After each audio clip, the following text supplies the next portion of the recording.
Hey there, podcast listeners. This is Isaac with the Real Christian Manliness podcast.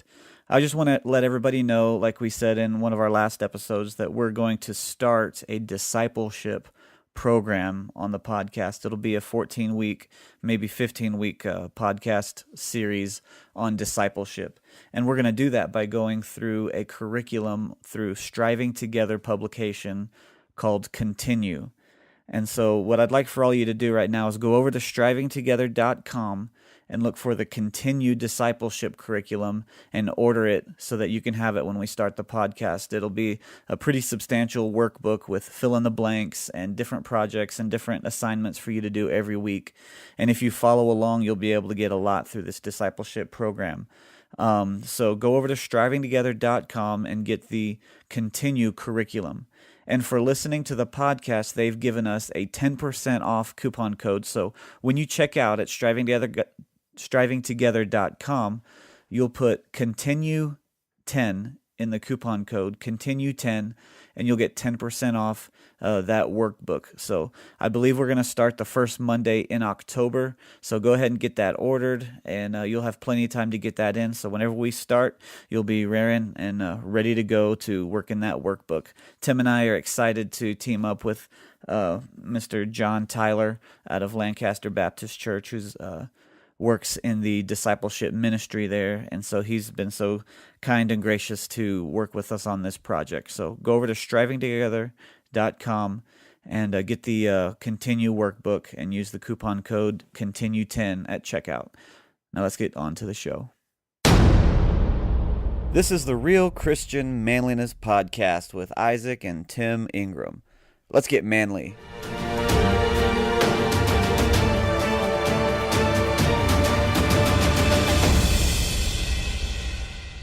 Hello, everyone. Welcome to another episode of the Real Christian Manliness podcast. If you don't know who I am, I'm Timothy Ingram. Hopefully, Hi Tim. we have a new listener or two today. On the other end, I have my brother Isaac. Isaac, how you doing? Doing well. How are you? All right. I don't have any sloppy joes, but I wish I did. Well, maybe one day if you find a wife, then you'll get some sloppy joes. One day. We can be hopeful. We also have with us Ian Brown today. Ian, how are you doing? Great, man. How are you guys doing? Pretty good. Ian, are you in Boston right now? I am. All right. So Ian is planting a church in Boston. So for those who don't know you, which is me and Isaac as well, Isaac, how did you find Ian? Well, I remember posting something about the podcast, and then I think a mutual friend shared it, and then you commented about, hey, there's a podcast for Christian men. I want to check that out, and so we connected that way. That's basically how it went. Yeah, it's where it started. Absolutely. The miracle of social media. Yep. Okay, well, why don't you get us a little bit acquainted with us, if you would? Give us maybe a brief testimony of yourself, where you're from, how you got saved, how you ended up in Boston.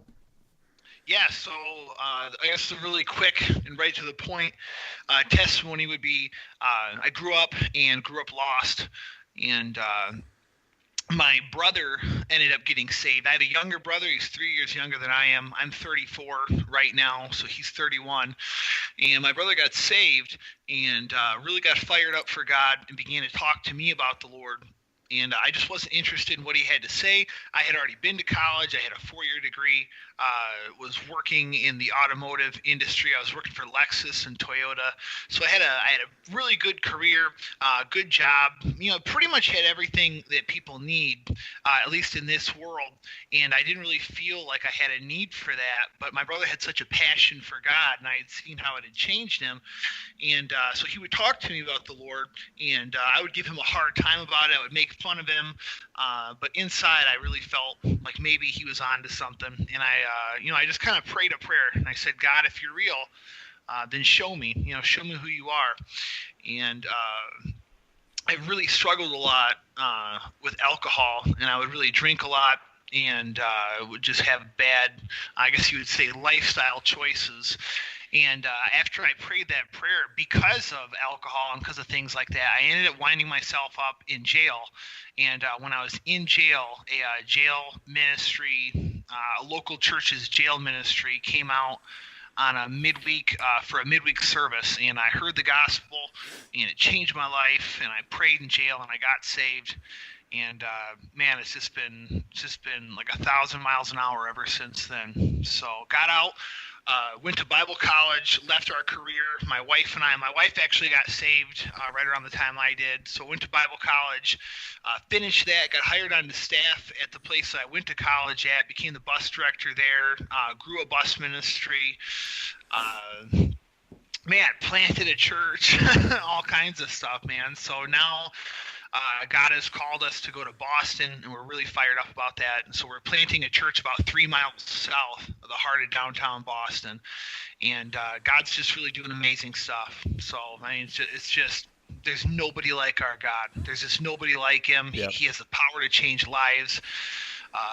He's everything, man. He's everything to me and to my family and to my wife and I just thank God for a brother who was man enough to witness to me and to not get upset. I'll say that when I'd give him a hard time and make fun of him, even though I know it bothered him, he didn't blow his testimony, he didn't blow his lid. You know, he just stayed even keel, and that really spoke powerfully to me, and I believe God used him in a powerful way to see me and my family saved. Wow, that's awesome. I love to hear stories about, you know, the big deals, the big ways that God changes people's lives, because my brother and I grew up, you know, and the listeners will know, but we grew up in a Christian home, and so you know, you don't see a lot of change, you know, maybe lying a little less and stealing a little less from the cookie jar, but, you know, none of those big, huge, life-changing things. But God's just as good, because it's the same hell for the church kid as it is for the worldly kid that's unsaved. Right. So Right. where are you from originally? I am originally from Ann Arbor, Michigan, so the Metro Detroit area. Outskirts of Metro Detroit, but Ann Arbor, Michigan is where I'm from. My wife is actually from China. My wife moved here when she was 13, and so that's a whole other story in of itself. But yeah, we're both really from the Ann Arbor area, and so it's you know, big Michigan fans, big college football fans. You know what? The friend of my friend is my enemy. We already talked about Boston. Like, I can deal with Boston. I kind of have a little bit of an affinity for Boston just because I can't stand the Yankees that much. So I think the same thing goes for Ohio State. Yeah, I just can't stand Ohio State, and so I kind of have a little bit of an affinity for the Wolverines. So how do you feel about that, Tim? Yeah. I agree 100%. All right, so we can agree on that. 100%. We can agree on the goodness of God, and then the Boston Red Sox and the Wolverines. So the goodness of God and just the terribleness of the state of Ohio. Common ground. That's Amen. awesome. So tell us a little bit about it's Liberty Baptist Church in Boston. That's what it's going to be, right? Yeah. Well, it's our church is Freedom Baptist Freedom. Church. There is a Liberty Baptist Church in the South Shore of the Boston area. So Pastor Adam Rivero pastors that church. That's a great church. Same idea, same family of words, patriotic words. Just switch one out. But yeah, we're planting a church in a city actually called Quincy, Massachusetts. We're planting the Freedom Baptist Church. So we're pretty fired up. We're getting pretty close to that. Really hoping to be able to be started here in the next handful of months. Oh, awesome. So how did you come about deciding to start a church in Boston? I was at a church and was able to help get a church planted out in North Dakota, of all places. So I know that one of you guys lives in Wyoming. I think it's you, Isaac. And Montana, but close enough. Montana. Yeah, exactly. Well, I when I was in North Dakota, I always kind of felt like they were all basically the same area. I worked in North Dakota for a week back in June, so. Oh yeah, were you in the oil field? No, I was doing some soil sampling for some type of a potato disease, and so I just walked around rows and rows of potatoes collecting samples of soil. Did you cure that disease or? No, but I don't think we found any either. So Okay, well, good. Yeah, so we were in North Dakota, and we're finishing up where God had us there, and I really prayed a lot and fasted a lot about what the next step was. And I was praying about possibly going to China. My wife's from China, and was learning Mandarin, and so I was really praying about going to China. But God just made it clear that wasn't His will, and really, so it just kind of began this time period of our life where, for about 4 to 6 months, there was just a lot of praying and fasting, a lot of seeking the Lord and asking God what He wanted. I know I know we don't talk about fasting. We're not supposed to let people know, like, hey, I'm fasting today. I get that, but I don't think we talk about it enough. I almost feel like sometimes, I know I'm guilty of this, I'll feel like I get a free pass on it, right? Like, well, since we're not supposed to talk about it, you almost don't have to. But man, fasting, I can't emphasize enough how big of a role prayer and fasting were in it. And over about a 4 to 6 month period, really just a lot of prayer, a lot of fasting, a lot of asking God for direction, and just really, it might sound crazy, but just having a map out and just researching areas, looking to areas, talking to different pastors, and just began to narrow it down to the Northeast, and then narrow it down to New England, and then down to Boston. And when I really felt like God wanted us to go to Boston, before I did anything to make sure, I continued reading my Bible every day, but I just started fasting. And I ended up fasting for a good period of time. And God just made it evidently clear during that season of my life that was where He wanted us to go. And so we're just rock solid, just locked in to that calling, know that that's exactly what God wants us to do. Pretty fired up about it. So that's pretty great. I've never been up into the Northeast past, I guess, West Virginia, so I definitely need to make a trip up to New York and Boston and Philadelphia and all those places up there. So maybe I'll swing by if that ever happens. You're talking about 1 out of 5 Americans live in the Northeast. Wow. There's a stretch of land, and I think it's as the crow flies technically, but it's about 425 miles from Washington, D.C. up to Boston, and they call it the Northeast Corridor. And 1 out of 5 people in the U.S., and I hear different people throw out numbers. I hear some guys say 1 out of 4, 1 out of 6. And I've read different numbers on it, but I think 1 out of 5 is a very safe bet that 1 out of 5 Americans lives in that strip of land. It's the most densely populated part of land in our country by far. It's also the most influential part of our country. You have Washington, D.C. All the laws are made in Washington. New York City, all of our money comes through there. Our media comes through New York City. And then you have other cities all over, including Boston, parts of New Jersey, where you have the Ivy League schools and the colleges that are training, the next generation of young people and leaders in our country. It's absolutely the most influential part of our country. It's absolutely the most unchurched and unreached part of our country. Every year the Barna Group puts out a study about the least biblical-minded cities in America, and Boston, Albany, New York are always in the top 2, always in the top 3. I think this year technically there's Augusta, Maine is number 1. There's a metropolitan area up in Maine that's number 1, but then Boston's 2. My brother pastors a church in New Bedford, Massachusetts. That's always like 3 or 4 on the list. So you're talking about literally in that top 10, like 7 or 8 are just in New England. So when you're talking about the most densely populated part of the country, and then also the most unbiblical or unchurched part of the country, I don't think it's a surprise when we look at that combination that America is heading as fast as it is in the direction that it is. Mm-hmm. We have to be doing something about it, and I don't think it's enough for us to just watch Fox News and get upset. and post about it on Facebook. It's like, stop, okay, share all the stuff you want, but let's go out and do something about it. And let's be active about it, and let's be moved to action. I think men, and I think Christian men, ought to be men of action. And so I'm excited to be exactly where God wanted me to be. And I would encourage anybody listening to really pray about and ask God if they could have a part in that. We need more churches up here. We need more church plants up here, like right now. And now's the time, and there's plenty of resources. We just need the guys. So, So what are the people like up there? I know down in Texas where I'm at, sometimes it's hard to witness to people and get in touch with people sometimes just because they're overloaded with religion and with churches on every corner. What's the population like up there in that aspect? Yeah, so probably the exact opposite from Texas. I have buddies down south. I was actually just talking to a buddy of mine who pastors in South Carolina, and he was talking. He agrees with me. But you go down south, and I've never been to Texas. But I'm assuming it's the same way from what you're saying.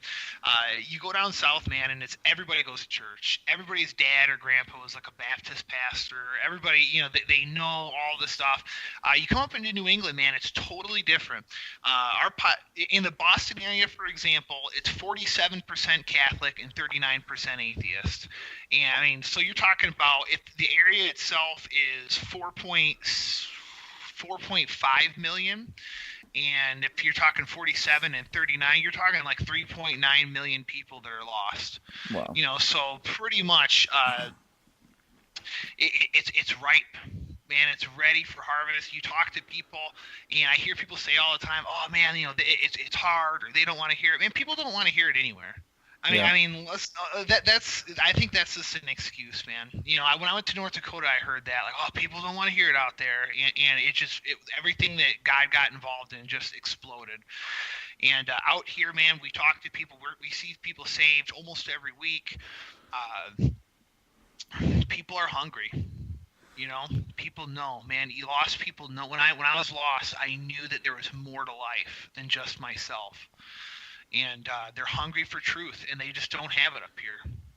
It's that's it. So I haven't experienced an issue with it yet, and I've led people to the Lord outside. I've led Harvard students to the Lord. So that there's your higher educated group. But the area that we're in is a real blue collar Irish area. So a lot of Catholicism, and people just know. Man, they know that's a dead end. They know that there's no answers there, man. And so it does take work. It takes relationships. But, man, it's totally possible, and God is able to do it. And, I'm excited. I'll be honest with you, and I'll let you guys get back to talking here. But I would rather talk to people that don't believe anything. If somebody up here tells me they're coming to church, they're going to be there. They'll just tell you to their face they don't want to hear it. They'll shut the door in your face. I like that because it's real and it's right to the point. When I go down south, everybody tells me they're coming to church, and I think I'm about to have 20 people. You know what I mean? And nobody shows up. So I like it a lot better, man. I don't know. I think this is exactly it's for me at least. Yeah, I know working in bus ministries down in Texas, if you have 60 to 80 people saying yes, then you can plan on about 40 to show up on the bus, 45 maybe. And and I really enjoy it when people do what they say and say what they do, and they don't mix words and they don't do the politics of things. I'll go to church just to save face with you, and then you think that they're just a liar or a something else behind your back. So are you in your church planner? Have you started any type of Bible studies or anything like that? Are you doing those type things yet? Yeah, so we're actually getting ready to on our timeline right now. The time of this interview is middle to late September. So we have a really solid group of people. Right now we have about 10 to 12 people in Quincy that are really waiting for the church to start. I'm really praying that if God will allow it, I'm thinking he will, but I'm not exactly sure, so I'm getting asked this question. But I'm really praying that God's going to allow us to begin a Bible study here probably the middle of November. So if we can get something started in November, December, I can still keep going to meetings and keep raising support. But I think we have a good group right now, and they're pretty excited about us being there. And also, there's a lot of places that we can use for a Bible study. Even local Dunkin' Donuts are willing to let you come in, and if you're going to come in and buy coffee and stuff, they're willing to let you come in and use that. Yeah. So that's what I'm praying about. I'm thinking that this around Christmas time, I'm really praying to be able to have something like that going. And if that'll work out, and I believe that it will, I think this spring we could very very easily be potentially looking at starting the church this spring. Awesome. Are the people around you people that you have led to the Lord there in Quincy, or have some people come from out of town or something to join you? Yeah, so I have the people that I'm all counting there are all people from Quincy. Wow. I do have a partner. I have a church planning partner whose name is Ryan McBride. Ryan and I really, I can't emphasize fasting enough. Believe me, I'm not starving to death or anything like that. I'm not saying it, I'm just, being honest with you. I figured that I could probably get very passionate and very fired up, and I could probably convince somebody in the flesh to come out here and help me. And I didn't want to do that. I don't want to ruin somebody's life. You know what I mean? I don't want to just say, hey, move your family out, Yeah. So I started to, once we started Deputation, I started praying and fasting that God would bring me a partner. I believe personally that the biblical way to plant a church is a 2x2 method. I know a lot of guys, and I know a lot of guys have done it with just them and their wife, and I applaud them, and I'm not minimizing that. I'm not, but I have done that myself, and it's very stressful on your spouse. What I really need my wife to do is to keep our home and to educate our kids and to be my wife, and so I really prayed that God would allow me to have a partner, and God laid it on his heart to join us and to help us plant this church. I'm really excited about that. So, the group is people from Quincy. I don't include my family or my partner in that group. But we're pretty fired up, man. And so, God's good. Yeah, he is. I'll tell you what, God answers prayer, that's for sure. This episode of the podcast is brought to you by Spreezabox. Spreezabox is a subscription box that gives you effortless style for about $28 a month. Each month you'll get a box that helps keep you dapper with ties, socks, sunglasses, grooming products, and other high-quality accessories, which total every month over $100 in each box. Each month you'll get 5 to 6 items that are hand-picked by a personal stylist. And if you're like me and you like to wear a suit and tie to church, this is a great way to add a splash of color to your wardrobe. Update your look and support our show by going to Spreezabox.com, and when you check out, use the coupon code Ingram10 for 10% off your subscription. That's Ingram10 when you check out at Spreezabox.com. Today's episode is made possible by Blue Apron. Blue Apron lets you cook a meal in your very own home without having to go to the grocery store. Inside each box are farm-fresh ingredients and a step-by-step instruction sheet for cooking a delicious meal in your own kitchen. You will get the exact amount of each ingredient required in the instructions so that there's no measuring and no waste when you're done. So why leave your home and go to the grocery store when the grocery store can come to you for about $9 per meal? Try out Blue Apron and help support the show by using the link in the show notes. You'll get about $30 off your first 6 meals, and that's about half off your first order. Make sure that you use the link so you can save on these delicious meals and help out the podcast. Now let's get back to our show. Okay, so following the theme of, real Christian manliness and just the little social media interaction that we've had in the past month or so or less, what do you believe is the role of, fitness in a Christian man's life? Well, that's a really good question. I would say this. I think regarding the topic of Christian manliness, I think it's important that in every area of our life we be balanced. And a lot of times we use the word balance. I like to use the word healthy. So in my life, I want to be spiritually healthy, and that's obviously paramount, and that's the most important, that I'm spiritually healthy. I want to have a good spiritual health. I want my walk with God to be right where it should be, my prayer life to be where it should be. On top of that, though, I kind of compartmentalize, or I put everything into three groups. I want to be spiritually healthy. This doesn't include my family either. This is just Ian Brown. So the way that I can be the best dad in the world, and the way that I can be the best husband in the world, in my mind, is to be these things. I want to be spiritually healthy. I want to be financially healthy. I think that's important, and that's a whole other rabbit trail, because sometimes financially healthy is stepping out and straining your finances to give to missions when the Lord lays it on your heart. So that's, I won't get into that, but that's important. And I also want to be physically healthy. I don't think that means that you need to be a power lifter. I don't think that necessarily means that you need to do CrossFit, or you need to do any sort of barbell training if you don't want to. But I do think that we owe it to God, and I do think it is part of our stewardship with the temple that God's given us, that we be physically healthy, or at least working towards good physical health. I think it's important. I think it's biblical. And so it's pretty important to me. Yeah, I think I like the way you split that up into three aspects as far as the individual. One thing a few years back, I began to realize, even before I was married, even before I even met the woman that eventually became my wife, is that it's very important to take care of yourself as a man. To make sure that you're healthy, like you said, healthy in all those different areas, because if we have all of those different areas in check and in balance, I don't know if balance is achievable in this world, but attempting a balance is that then that opens up a lot of doors. You say financially healthy.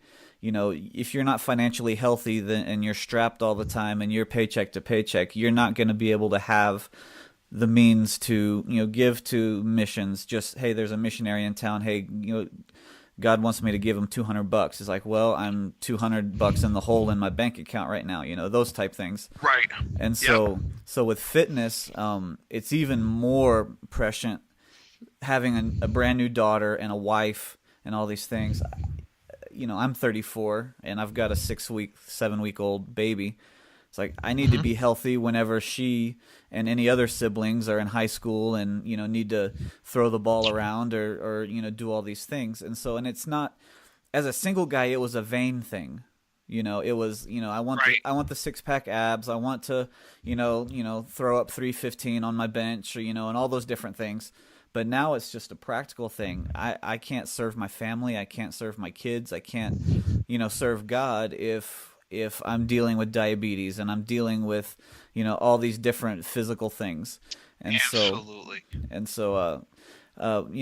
Myself, I like to run. It's kind of difficult now that the weather's getting colder here in Montana, but I like to run. That's a way to keep my weight in check and keep, my cardio up and everything like that. I've started doing some more lifting in the colder weather and things like that. And so, in the past 6 months, I've probably, dropped about, depending on what day I weigh, 20 to 30 pounds, and just through running and being sensible. And so I think fitness is a very huge thing in any man's life, but especially a Christian man's life. Yeah, absolutely.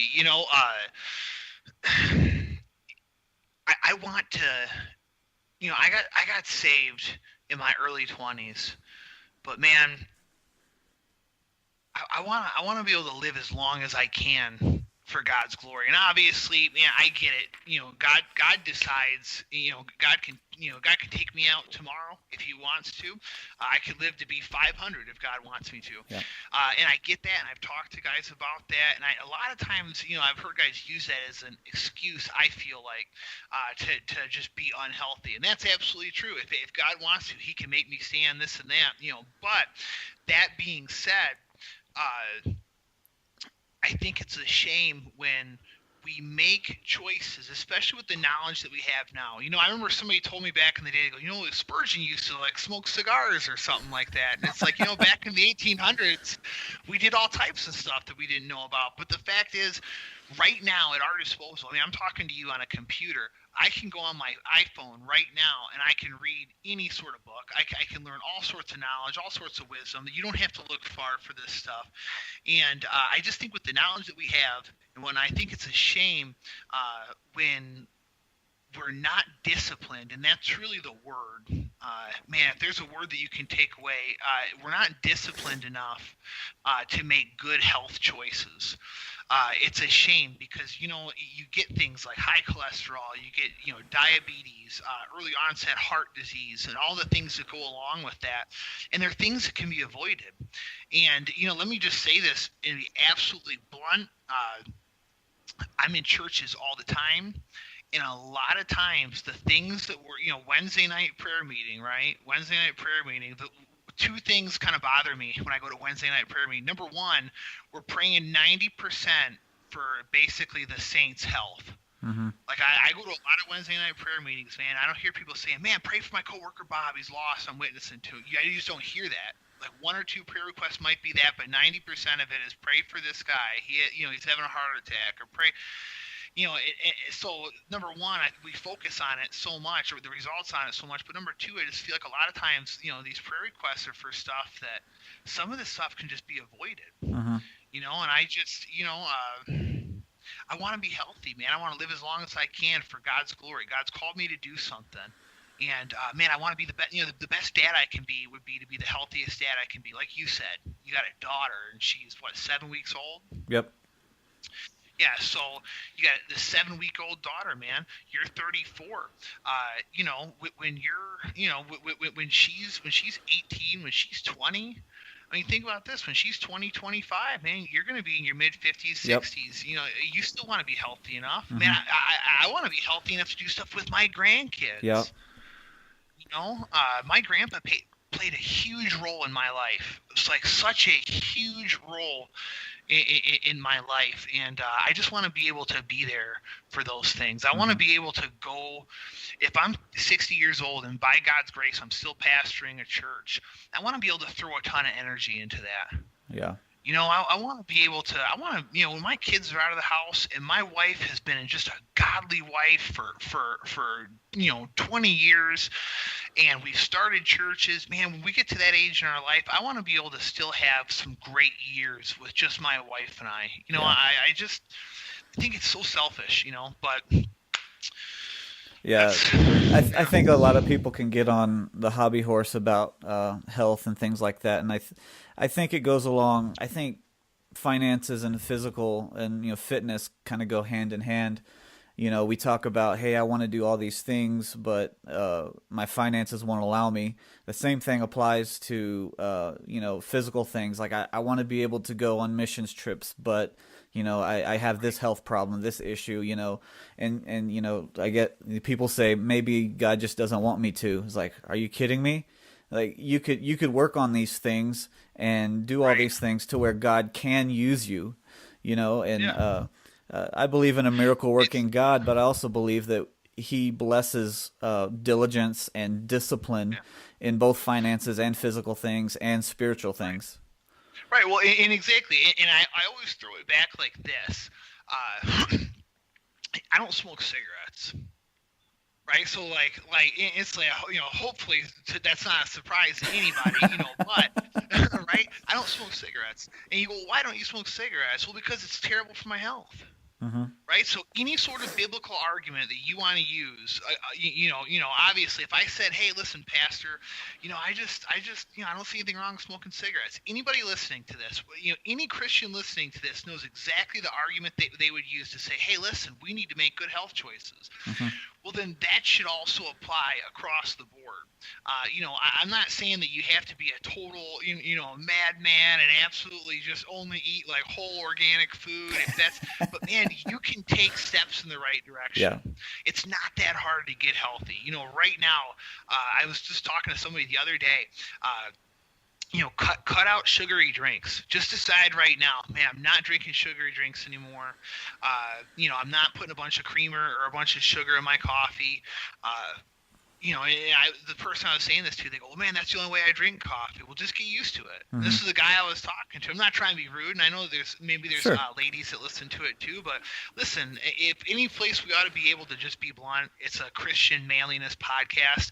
Look, just cut it out. Yeah. Just cut out the sugary drinks, cut that stuff out, and just start moving. Man, if you got walking for 20 minutes at a time for 4 to 5 times a week, you just need to elevate your heart rate over like 100 beats per minute. That's super simple to do. Yeah. Just walking will do that for most people. You would begin to see just incredible changes in your health, and it would go a long way, So I don't know, man. I think that I certainly wouldn't go smoke a pack of cigarettes for several reasons, and a lot of those same exact reasons are the same stuff that I just feel like we ought to be concerned about our health, especially as pastors.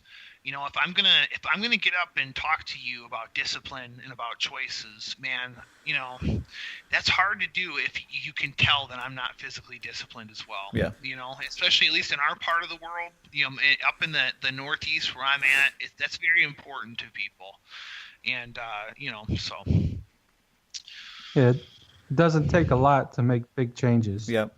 I mean, just really in the doesn't. last 6 months, just in the last 6 months, I've lost 48 pounds, Wow. and not once have I exercised. It's just changing my diet. Yeah, there you go. I need to exercise. It's on the to-do list. Well, the basis is that diet. Yeah, absolutely. Your diet is 70% of everything you do. A little bit of background. I do a lot of barbell training and a lot of weightlifting and a lot of sports stuff like that. And man, I'm telling you, your diet is at least 70% of all of that stuff. And really for you, Brother Tim, if you're making progress like that, like whatever you're doing, if you're still making progress, if you're still dropping weight and you're feeling better and better, then I don't want to discourage you from lifting weights. But hey, if you're moving forward, just you can keep that card in your hand if you want to temporarily. But even going for a walk, man. We usually eat big dinners here in America. You get done eating dinner, and then you and your wife, or you and your podcast. Put your headphones in, go for a walk, man. Take a 20-minute walk after dinner, and it'll help you to metabolize your food. It'll do a lot for you. Yep. And and we're winding down on time, but one book that I've read called The Compound Effect talks about all this stuff. Is just little changes done over a long time can make massive results. I went. You mentioned creamer and sugary drinks. If I start drinking Dr. Peppers like I like to drink them, that's automatically 5 to 10 pounds that I'm going to gain over a few months. And so I cut those out. I probably have 1 or 2 a month. And for the entire month of August, I drank black coffee. I didn't put any creamer or anything in it, just kind of a discipline thing. So, with that, you can drink tea, you can drink any of that stuff. Yeah. Coffee, you can drink, like I said, but go ahead. No, I was just going to start winding things down. We could talk in circles, and one of these days I want to have a podcast strictly about fitness and health and men's health. So maybe one of these days we can get on this, the three of us again, and talk more in detail, more practical things. But we really appreciate you coming on the show. It's good. We love hearing about church plants and ministry and things like that. We had Tim Trieber. He's starting a church out in Arizona, and we love hearing that God's doing things in different places. And so we really appreciate you coming on the show. Tim, you have anything you need to add? No, I think that's it. Awesome. Well, thank you, Mr. Brother Ian Brown, and go Cowboys. Oh man, yeah, go Pats. You have to edit that garbage out, man. Come on. All right, go Jesus. Praise the Lord. Yeah, go Jesus. There you go. Thank you for listening to the Real Christian Manliness podcast. We hope you enjoyed our show. Now, if you could do us a favor, go over to iTunes and leave us a 5-star rating. That way other people can find us easily in the rankings. And if for some reason you don't think we deserve 5 stars, give us whatever you think we deserve, but please explain why we got that rating in a review. Now make sure you subscribe and have a great day.